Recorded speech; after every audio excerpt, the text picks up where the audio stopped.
The Last of the Plainsmen by Zane Grey. Chapter 12. Old Tom. At daybreak our leader routed us out. The frost mantled the ground so heavily that it looked like snow, and the rare atmosphere bit like the breath of winter. The forest stood solemn and gray. The canyon lay wrapped in vapory slumber. Hot biscuits and coffee, with a chop or two of the delicious Persian lamb meat, put a less Spartan tinge on the morning, and gave Wallace and me more strength. We needed not incentive to leave the fire, hustle our saddles on the horses, and get in line with our impatient leader. The hounds scampered over the frost, shoving their noses at the tufts of grass and bluebells. Lawson and Jim remained in camp. The rest of us trooped southwest. A mile or so in that direction the forest of pine ended abruptly, and a wide belt of low, scrubby oak trees, breast high to a horse, fringed the rim of the canyon and appeared to broaden out and grow wavy southward. The edge of the forest was as dark and regular as if a band of woodchoppers had trimmed it. We threaded our way through this thicket, all peering into the bisecting deer trails for cougar tracks in the dust. "Bring the dogs! Hurry!" suddenly called Jones from a thicket. We lost no time complying, and found him standing in a trail, with his eyes on the sand. "Take a look, boys. A good-sized male cougar passed here last night. Here, Sounder, Don, Mose, come on!" It was a nervous, excited pack of hounds. Old Jude got to Jones first, and she sang out. Then Sounder opened his big, ringing bay, and before Jones could mount, a string of yelping dogs sailed straight for the forest. "Who's along, boys?" yelled Frank, wheeling Spot. With the cowboy leading, we strung into the pines, and I found myself behind. Presently even Wallace disappeared. I almost threw the reins at Satan and yelled for him to go. The result enlightened me. Like an arrow from a bow, the black shot forward. Frank had told me of his speed, that when he found his stride, it was like riding a flying feather to be on him. Jones, fearing he would kill me, had cautioned me always to hold him in, which I had done. Satan stretched out with long, graceful motions. He did not turn aside for logs, but cleared them with easy and powerful spring, and he swerved only slightly for the trees. This latter, I saw at once, made the danger for me. It became a matter of saving my legs and dodging branches. The imperative need of this came to me with convincing force. I dodged a branch on one tree, only to be caught square in the middle by a snag on another. Crack! If the snag had not broken, Satan would have gone on riderless, and I would have been left hanging, a pathetic and drooping monoton to the risks of the hunt. I kept ducking my head, now and then falling flat over the pommel to avoid a limb that would have brushed me off, and hugging the flanks of my horse with my knees.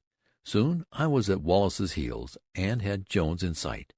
Now and then glimpses of Frank's white horse gleamed through the trees. We began to circle toward the south, to go up and down shallow hollows, to find the pines thinning out. Then we shot out of the forest into the scrubby oak. Riding through this brush was the cruelest kind of work, but Satan kept on close to the sorrel. The hollows began to get deeper, and the ridges between them narrower. No longer could we keep a straight course. On the crest of one of these ridges we found Jones awaiting us. Judge, Teague, and Don lay panting at his feet. Plainly the colonel appeared vexed. "Listen," he said, when we reined in. We complied, but did not hear a sound. "Frank's beyond there some place," continued Jones, "but I can't see him nor hear the hounds any more. Don and Teague split again on deer trails. Old Jude hung on the lion track, but I stopped her here. There's something I can't figure. Mose held a bee-line southwest, and he yelled seldom. Sounder gradually stopped baying. Maybe Frank can tell us something." Jones's long drawn-out signal was answered from the direction he expected, and after a little time Frank's white horse shone out of the gray-green of a ridge a mile away. This drew my attention to our position. We were on a high ridge out in the open, and I could see 50 miles of the shaggy slopes of Buckskin. Southward, the gray, ragged line seemed to stop suddenly, and beyond it purple haze hung over a void I knew to be the canyon. And facing west I came at last to understand perfectly the meaning of the breaks in the Siwash. They were nothing more than ravines that headed up on the slopes and ran down, getting deeper and steeper, though scarcely wider, to break into the canyon. Knife-crested ridges rolled westward, wave on wave, like the billows of a sea. I appreciated that these breaks were, at their sources, little washes easy to jump across, and at their mouths a mile deep and impassable. Huge pine trees shaded these gullies, to give way to the gray growth of stunted oak, which in turn merged into the dark green of pinyon. A wonderful country for deer and lions it seemed to me, but impassable, all but impossible for a hunter. Frank soon appeared, brushing through the bending oaks, and Sounder trotted along behind him. "Where's Mose?" inquired Jones. "Last I heard of Mose, he was out on the brush goin' across the Pinyon Flat, right for the canyon. He had a hot trail." "Well, we're certain for one thing. If it was a deer, he won't come back soon, and if it was a lion, he'll tree it, lose the scent, and come back. We've got to show the hounds a lion in a tree. They'd run a hot trail, bump into a tree, and then be at fault. What was wrong with Sounder?" "I don't know. Came back to me." "We can't trust him or any of them yet. Still, maybe they're doing better than we know." The outcome of the chase, so favorably started, was a disappointment, which we all felt keenly. After some discussion, we turned south, intending to ride down to the rim wall and follow it back to the camp. I happened to turn once, perhaps, to look again at the far distant pink cliffs of Utah, or the wave-like dome of Trumbull Mountain, when I saw Mose trailing close behind me. My yell halted the colonel. "Well, I'll be darned!" ejaculated he, as Mose hove in sight. "Come here, you old rascal!" He was a tired dog, but had no sheepish air about him, such as he had worn when lagging in from deer chases. He wagged his tail and flopped down to pant and pant, as if to say, "What's wrong with you guys? Boys, for 2 cents I'd go back and put Jude on that trail.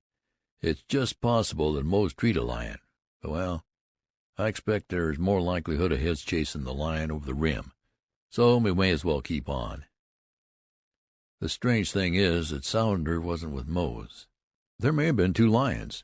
You see, we are up a tree ourselves. I've known lions to run in pairs, and also a mother to keep 4 2-year-olds with her. But such cases are rare here in this country, though maybe they run around and have parties. As we left the breaks behind, we got out upon a level pinyon flat. A few cedars grew within the pinyons. Deer runways and trails were thick. "Boys, look at that," said Jones. "This is great lion country, the best I ever saw." He pointed to the sunken, red, shapeless remains of 2 horses, and near them a ghastly scattering of bleached bones. "A lion lair right here on the flat. Those 2 horses were killed early this morning. See no signs of their carcasses having been covered with brush and dirt. I've got to learn lion lore over again, that's certain." As we paused at the head of the depression, which appeared to be a gap in the rim wall, filled with massed pinyons and splintered piles of yellow stone, I caught Sounder going through some interesting moves. He stopped to smell a bush, then he lifted his head and electrified me with a great, deep-sounding bay. "Hi there! Listen to that!" yelled Jones. "What's Sounder got? Give him room. Don't run him down. Easy now, old dog. Easy, easy."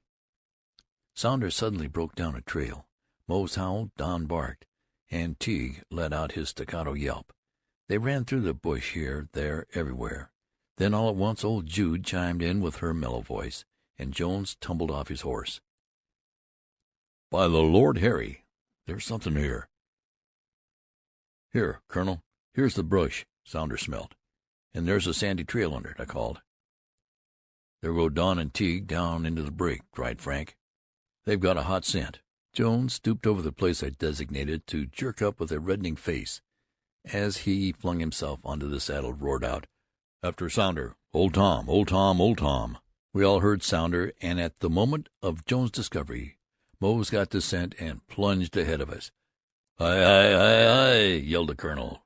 Frank's scent spot forward like a white streak. Sounder called to us in irresistible bays, which Mose answered, and then crippled Jude bayed in baffled, impotent distress. The atmosphere was charged with that lion. As if by magic, the excitation communicated itself to all, and men, horses, and dogs reacted in accord. The ride through the forest had been a jaunt. This was a steeplechase, a mad, heedless, perilous, glorious race, and we had for a pacemaker a cowboy mounted on a tireless mustang. Always, it seemed to me, while the wind rushed, the brush whipped, I saw Frank far ahead, sitting his saddle as if glued there, holding his reins loosely forward. To see him ride was a beautiful sight. Jones let out his Comanche yell at every dozen jumps, and Wallace sent back a thrilling "Wahoo!" In the excitement I again checked my horse, and when I remembered, I loosed the bridle. How the noble animal responded! The pace he settled into dazed me. I could hardly distinguish the deer trail down which he was thundering. I lost my comrades ahead. The pinyon blurred in my sight. I only faintly heard the hounds. It occurred to me we were making for the breaks, but I did not think of checking Satan. I thought only of flying on faster and faster. On, old fellow, stretch out. Never lose this race. We've got to be there at the finish," I called to Satan, and he seemed to understand and stretched lower, further, quicker. The brush pounded my legs and clutched and tore my clothes. The wind whistled, the pinyon branches cut and whipped my face. Once I dodged to the left as Satan swerved to the right, with the result that I flew out of the saddle and crashed into a pinyon tree, which marvelously brushed me back into the saddle. The wild yells and deep bays sounded nearer. Satan tripped and plunged down, throwing me as gracefully as an aerial tumbler wings his flight. I alighted in a bush, without feeling a scratch or pain. As Satan recovered and ran past, I did not seek to make him stop, but getting a good grip on the pommel, I vaulted up again. Once more he raced like a wild mustang, and from nearer and nearer in front pealed the alluring sounds of the chase. Satan was creeping close to Wallace and Jones, with Frank looming white through the occasional pinyons. Then all dropped out of sight, to appear again suddenly. They had reached the first break. Soon I was upon it. 2 deer ran out of the ravine, almost brushing my horse in the haste. Satan went down and up in a few giant strides. Only the narrow ridge separated us from another break. It was up and down. Then for Satan, a work to which he manfully set himself. Occasionally I saw Wallace and Jones, but heard them oftener. All the time the breaks grew deeper, till finally Satan had to zigzag his way down and up. Discouragement fastened on me, when from the summit of the next ridge I saw Frank far down the break, with Jones and Wallace not a quarter of a mile away from him. I sent out a long, exultant yell as Satan crashed into the hard, dry wash in the bottom of the break. I knew from the way he quickened under me that he intended to overhaul somebody. Perhaps because of the clear going, or because my frenzy had cooled to a thrilling excitement which permitted detail, I saw clearly and distinctly the speeding horseman down the ravine. I picked out the smooth pieces of ground ahead, and with the slightest touch of the rein on his neck, guided Satan into them. How he ran! The light, quick beats of his hoofs were regular, pounding. Seeing Jones and Wallace sail high in the air, I knew they had jumped a ditch. Thus prepared, I managed to stick on when it yawned before me, and Satan, never slacking, leaped up and up, giving me a new swing. Dust began to settle in little clouds before me. Frank, far ahead, had turned his mustang up the side of the break. Wallace, within hailing distance now, turned to wave me a hand. The rushing wind fairly sang in my ears. The walls of the break were confused blurs of yellow and green. At every stride Satan seemed to swallow a rod of the white trail. Jones began to scale the ravine, heading up obliquely, far on the side of where Frank had vanished, and as Wallace followed suit, I turned Satan. I caught Wallace at the summit, and we raced together out upon another flat of pinyon. We heard Frank and Jones yelling in a way that caused us to spur our horses frantically. Spot, gleaming white near a clump of green pinyons, was our guiding star. That last quarter of a mile was a ringing run, a ride to remember. As our mounts crashed back with stiff forelegs and haunches, Wallace and I leapt off and darted into the clump of pinyons, whence issued a hair-raising melody of yells and barks. I saw Jones, then Frank, both waving their arms, when Mose and Sounder, running wildly and aimlessly about. "Look there!" rang in my ear, and Jones smashed me on the back with a blow which at any ordinary time would have laid me flat. In the low, stubby pinyon tree, scarce 20 feet from us, was a tawny form. An enormous mountain lion, as large as an African lioness, stood planted with huge, round legs on 2 branches, and he faced us gloomily. neither frightened nor fierce. He watched the running dogs with pale yellow eyes, waved his massive head, and switching a long, black, tough tail. "It's Old Tom, sure as you're born. It's Old Tom," yelled Jones. "There's no two lions like that in one country. Hold still now. Jude is here, and she'll see him.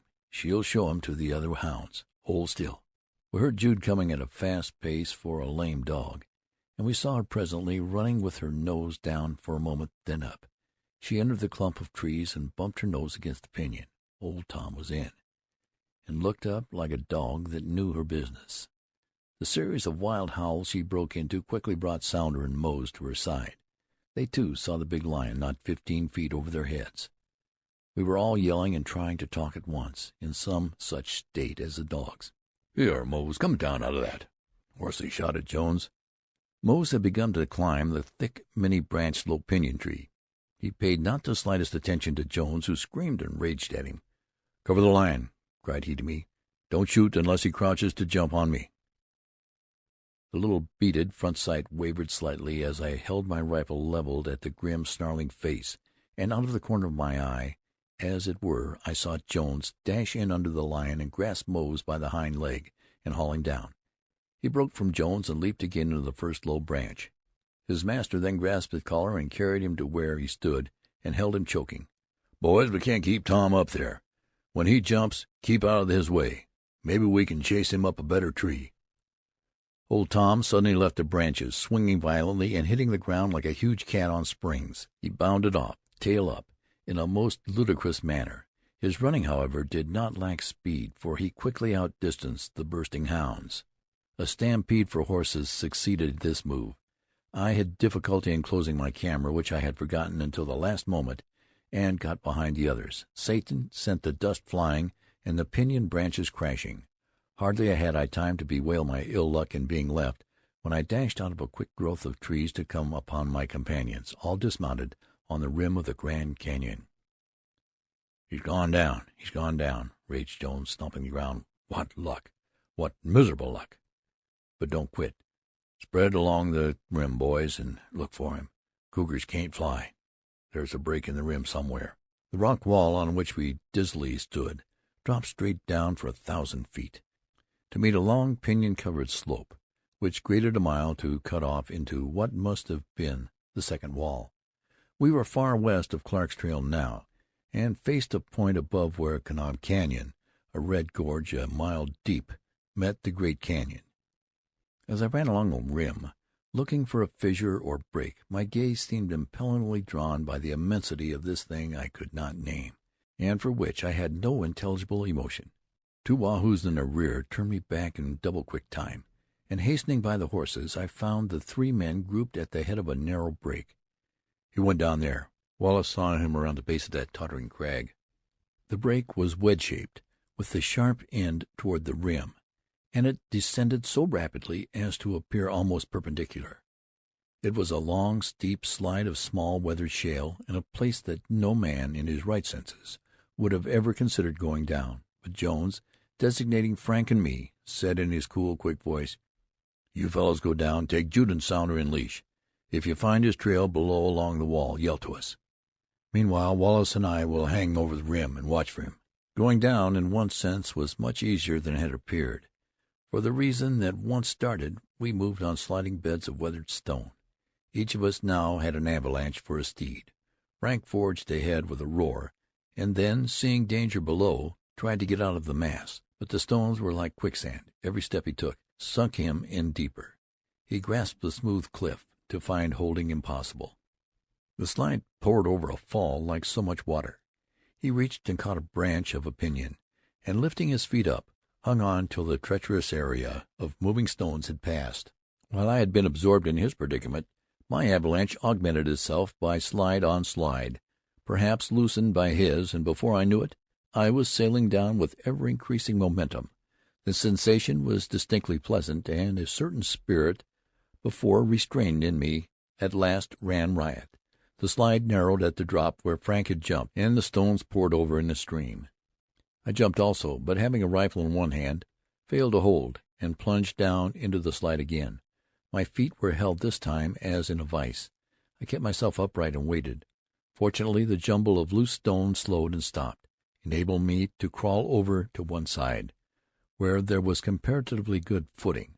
Below us, for 50 yards, was a sheet of rough stone, as bare as washed granite well could be. We slid down this in regular schoolboy fashion, and had reached another restricted neck in the fissure when a sliding crash above warned us that the avalanches had decided to move of their own free will. Only a fraction of a moment had we to find footing along the yellow cliff, when, with a crackling roar, the mass struck the slippery granite. If we had been on that slope, our lives would not have been worth a grain of dust, flying in clouds above us. Huge stones that had formed the bottom of the slides were shot ahead, and rolling, leaping, whizzed by us with frightful velocity, and the remainder groaned and growled its way down, to thunder over the second fall and die out in a distant rumble. The hounds had hung back, and were not easily coaxed down to us. From there on, down to the base of the gigantic cliff, we descended with little difficulty. "We might meet the old gray cat anywheres along here," said Frank. The wall of yellow limestone had shelves, ledges, fissures, and cracks, any one of which might have concealed a lion.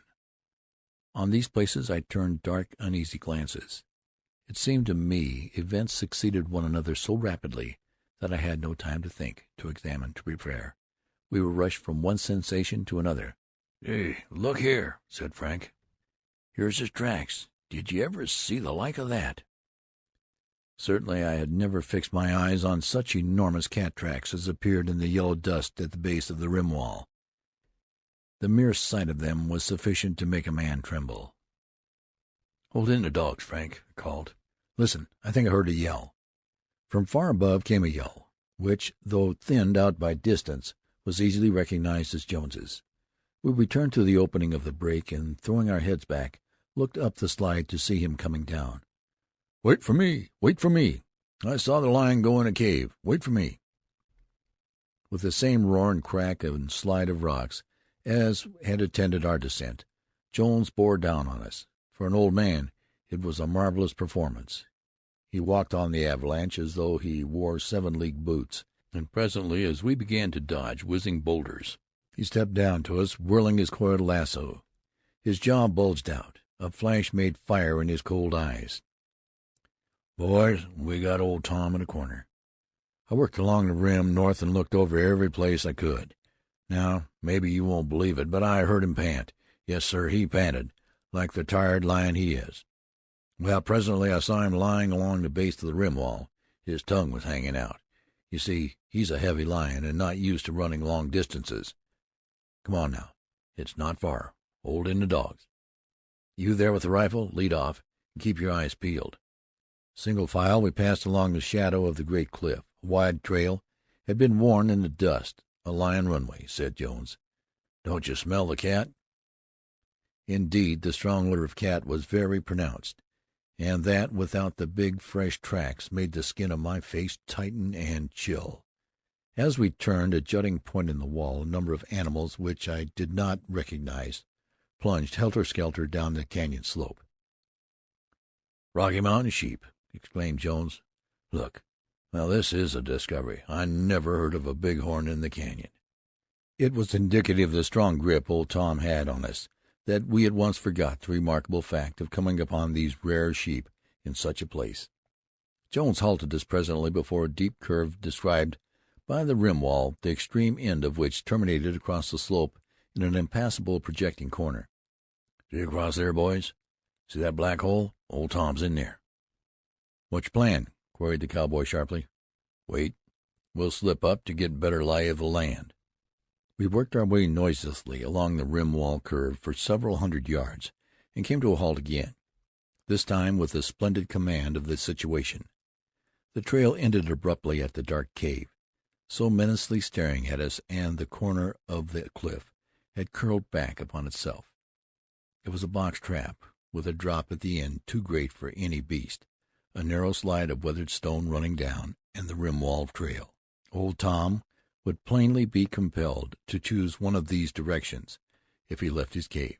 "Frank, you and I will keep to the wall and stop near the scrub pinyon, this side of the hole. If I rope him, I can use that tree. Then he turned to me. "Are you to be depended on here?" "Why? What do you want me to do?" I demanded, and my whole breast seemed to sink in. "You cut across the head of this slope, and take up your position in the slide below the cave. Say just by that big stone. From there you can command the cave, our position, and your own.